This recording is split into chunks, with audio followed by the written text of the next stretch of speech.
Welcome back to Pork Chops, Rice, and Peaches. I'm Noah. And I'm Richard. And today, a great action flick, A Knight's Tale. We are going into the Wayback Machine to May of 2001 for this Brian Helgeland movie starring Heath Ledger, Shannon Sassaman, Mark Addy, Paul Bettany, Rufus Sewell, and of course Alan Tudyk. Yep. Can't forget Alan Tudyk. And don't Love Alan Tudyk. Hey, you Studio Dog. You waited right until... And other Studio Dog. Yeah, all right. Come here. Okay, boys. You're fine until you spill the coffee. Yeah. All right, down. Down. All right. Go ahead, down. They used to be so cooperative. So Children, cooperative. what are you going to do with them?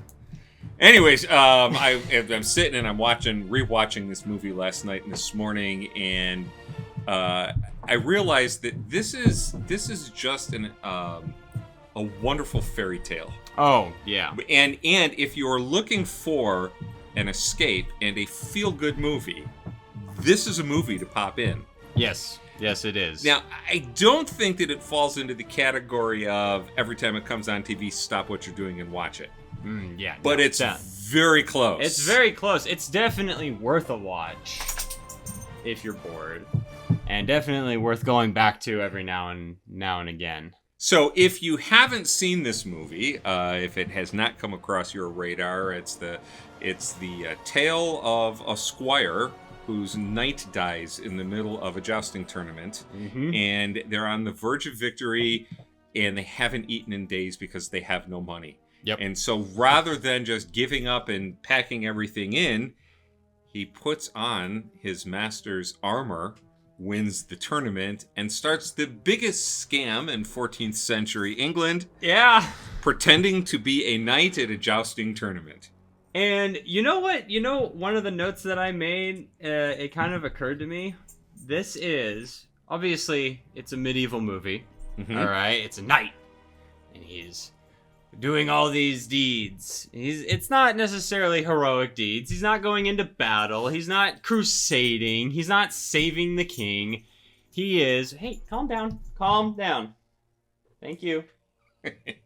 He is winning all this personal glory for himself. He's always wanted to since he was a kid. It's that, oh, we're born into this lower class. We can't possibly do this. The world, what will the world think? They'll arrest you. All that. But this is a sports movie.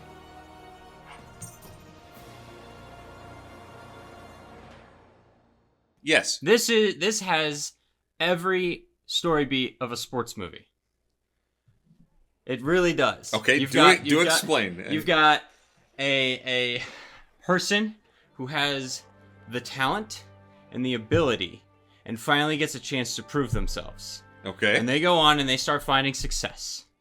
And compare it almost to like a high school sports movie. All right. Because it even has the prom scene when they go to the dance. And he has to learn to dance.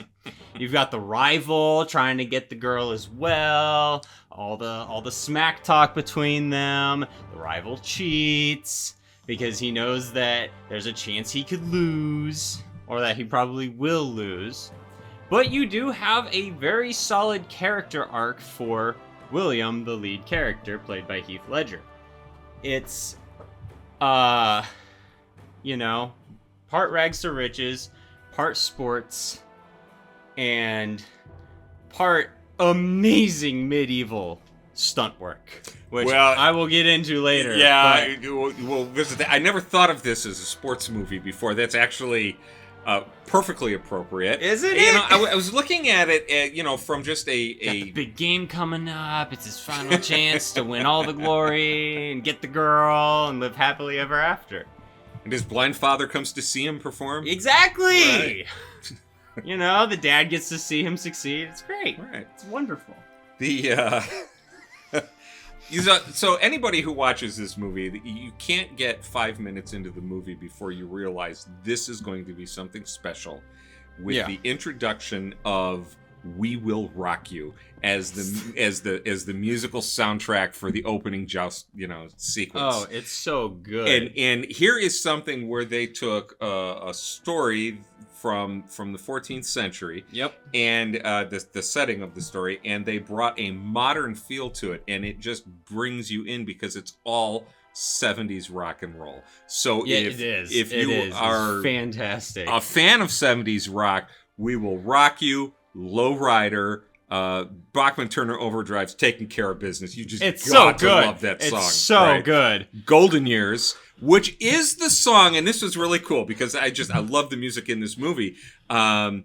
They start this old world dance sequence at the prom. At right? Essentially the prom. Very formal type of dancing that we're used to seeing. In a movie is where the two characters have a conversation and they seamlessly meld it into Golden Years with a nice hip upbeat dance sequence. And I mean, this movie does show it's from the early 2000s. It shows it in several places. Some of the lines are fantastic, but are 100% something someone would say in the 2000s.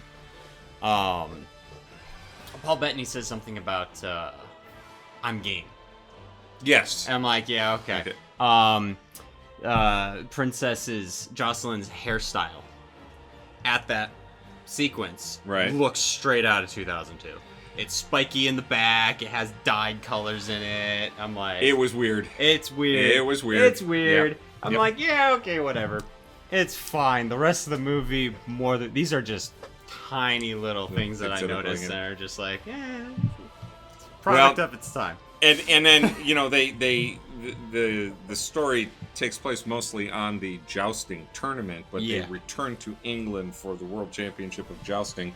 Didn't know they had that. This is like the super. Exactly. The super joust, and again, modern elements thrown in. It's like, we'll see you for the World Championships. And like, they played. What is this, soccer?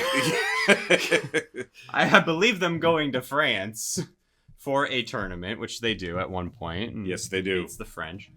But yeah, it shows its age. But the music, and this is something that I love and I wish movies would do more, is use the lyrics of a song to tell the story and set the scene and all that, because Taking Care of Business, it's playing during the sword fight. Right. And it's because William wants to win the joust. It's the big event. It's the one that wins all the glory. But the sword fight is where he could dominate the sword arena and just make a safe living off of that and retire comfortably. But he chooses not to go into the joust to win all the glory, get the girl, etc., etc. But the song "Taking Care of Business" is perfect because it just mirrors the fact that this is just Tuesday. He's smacking these fools around this ring. He has no issue with it. He is so good with the sword. Yes. So the music just fits perfectly. I wish more movies would do that. Another example is when they return to England and they're playing "The Boys Are Back in Town." It's so good. It's feel-good music, but it does accomplish what you're talking about. It tells the tale beautifully. I would like to have seen more of the sword fighting. I would like to have seen more of that, worked in. That is my favorite style of sword fighting too. The one where no one gets hurt? No, that specific, heavy longsword. I think that's technically broadsword. Longsword, broadsword. I think that's pre-13th century Germanic style, but it looks good. It's fun.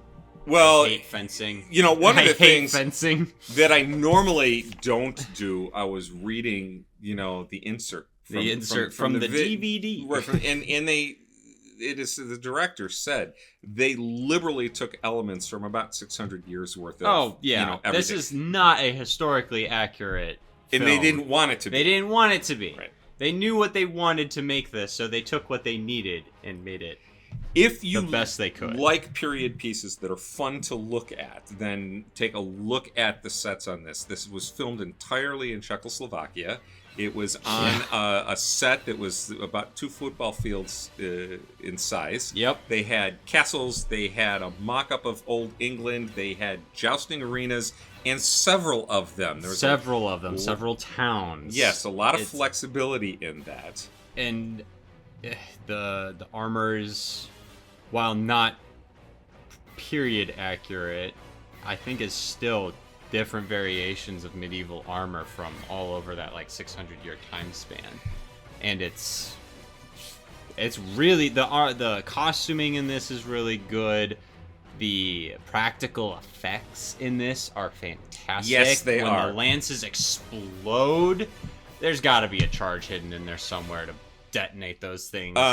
Actually, so I read. Not sure. I read an article. Or they're balsa wood and they're just shattering. They were filled with spaghetti. Is that what it was? They were filled with pasta. That's and I remember fantastic. as a practical effect, they are breakaway lances, but they're hollow and they're so that it doesn't balsa hurt. wood, right? And then filled with pasta, right? Fantastic. And I, who would have thought of that? But it does it. Oh, and it just never ceases to impress me. Well, you know, practical effects. We live in such a CGI world. The practical effects are just wonderful to watch. So good. Now, shout out, and you'll probably take over, you know, at this point, but the Czechoslovakian stunt actors, the jousters, it's worth watching the movie just to watch them. Their horsemanship and their joust. We talk. I've got several. First off, as a testament to a film, when the stunt coordinator / second unit director, which is sometimes they wear those two hats. They act as second unit coordinator or second unit director.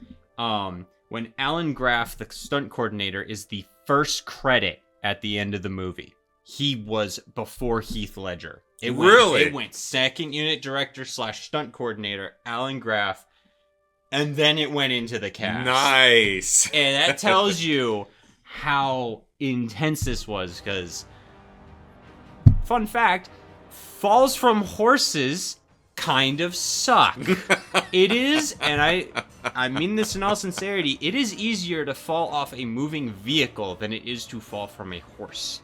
If you have a vehicle, it is only so wide. Right. It can only move in so many directions. Right. And if you have a basic understanding of physics and you know how to fall, you can jump from a car going at a decent speed and be fine. I've done it. Horseback, that is a completely different story, because you have to control a live animal, trust that the live animal isn't going to get spooked by something, and be aware that that living animal is running, its legs are moving, and it has the power to snap your neck with one of those kicks. Yep. These guys are doing insane stunts. And not only that, there's the scene where one of the knights, it's during the French tournament, falls off the horse onto the wall, slides along the wall, falls backwards, lands on his shoulder, that's called a shoulder pick, and then sprawls out of it. Fantastic, gorgeous slow-mo shot of this just brutal stunt. It's just so good. And they do this throughout the entire movie. I am impressed, and I would really like to see some video of horse trainers training horses to take a fall.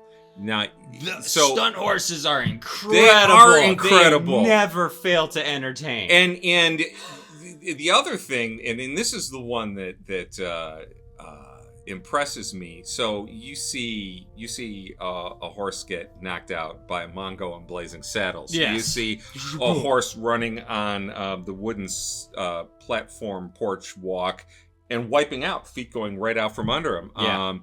You see several of these knights fall off their horses, and one of them, the horse falls down almost on him. It did fall on him. And then, so this horse is scrambling to get up, and this stunt actor is on the ground. That might be the most dangerous moment of that entire stunt. Because the horse, that entire stunt, yeah, the horse gets a vote. It does. That's the thing. There's another dude that's getting dragged by his foot. Insanely dangerous. Yes. He's probably harnessed in underneath that. It's probably not attached to his foot. He's probably got a wire running up into his like. Oh yeah, probably. Probably because that's the safer way to do it.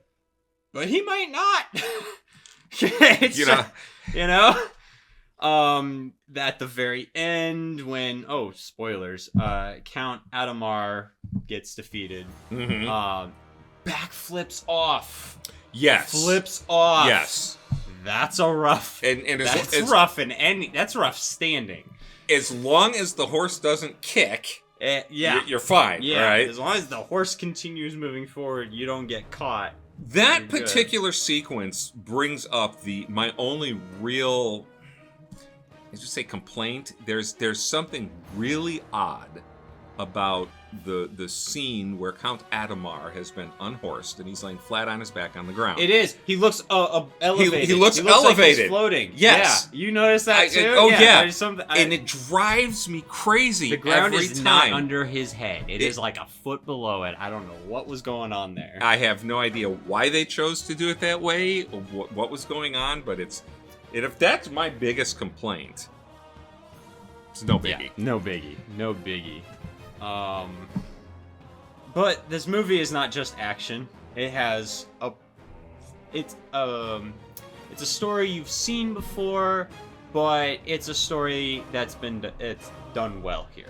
It's done extraordinarily well, and one of the things that I enjoyed about this movie when it came out, or the first time when I saw it, was it introduced me to actors I had either never seen before or had only seen once or twice. Yeah. I knew Heath Ledger. He was pretty young in this movie, though. He was 19, I think, when he filmed it. Something like that. As the leading actor. Yeah. I can't imagine. 19. There's no way I could have been a lead in a movie at 19. So I had seen Mark Addy once before in The Full Monty, which is that's actually probably a movie we should cover. Probably. I had never seen Rufus Sewell before. He's got a decent career. He does of stuff after this. And it was my sorry, go for first introduction to Paul Bettany and Alan Tudyk. Both of who went on to have stellar careers. Yes. Well, Paul Bettany struggled there for a bit, but obviously came back as Vision. Yes. Had his big comeback. Alan Tudyk is just entertaining in everything I see him in. He played a chicken in a Disney movie, and it was entertaining. It wasn't even spoken dialogue. He was just making chicken noises, and it was entertaining. That's talent. That is talent. I don't have any real complaints about this. This is one of those movies that you never hear anybody talk about. You don't. No, you don't. Everyone I've talked to about this is like, oh yeah, Knight's Tale. It's a good movie. Yeah, it's a good movie, but it's a really good movie. It is. It's really entertaining. Better than average. Yes. It's better than a consume the content movie because it's entertaining. Yes, it is. I wish more movies like this were made. Yes. I really wish more movies like this were made. A few feel-good movies that really don't make you think particularly hard. Yep. Do their job. They entertain you for a couple hours. They're clever. It's a little. One of the thoughts I had this morning. It's a little cookie cutter-ish, only in that the bad guy hits all the beats of a bad guy. He's very definitely two-dimensional. But that goes back to what we said. The movie is nothing we haven't seen before. It just has so many things that it does extremely well. Action done extremely well. Yes. The relationship between him and his father, they took an entire detour. Yes. Into explaining that. Yes. Right before the third act, just to have something else to it, and it adds a whole level to it, which is it's needed, not necessarily. Does it help? Absolutely. So how old was William when his dad put him in service of the night? He was 7 or 8. He young. And here this man is a Thatcher, and he has no future for his son, so he puts him in service of a knight and says goodbye to this young man for a minimum period of 7 years, which turns out to be 12.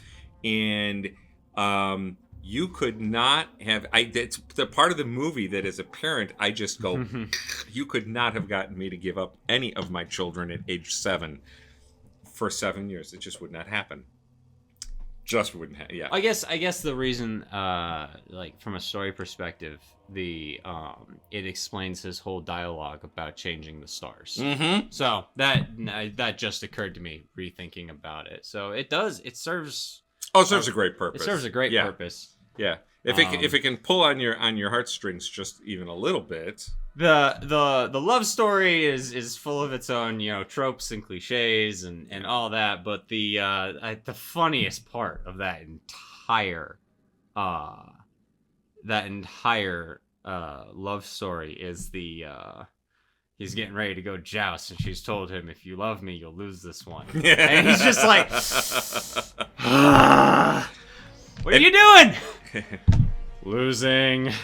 And she waits until... He's not love struck. He's not all, oh. He's like, fine. I'll lose this one. Why? Because I love her. And if that does not sum up how stupid our half of the species is, that's pretty much it. But we won't spoil what comes after that. You really want to watch the movie and find out, because the response to that is absolutely fantastic. Absolutely fantastic. So if you are looking for a movie that you want to sit down and watch, you want to kill some time, you want to have some fun, you're doing a date night movie, watch 2001's A Night Tale. You will not be disappointed. All right, so thank you for tuning in to this episode of Pork Chops, Rice, and Peaches. And we'll see you next time.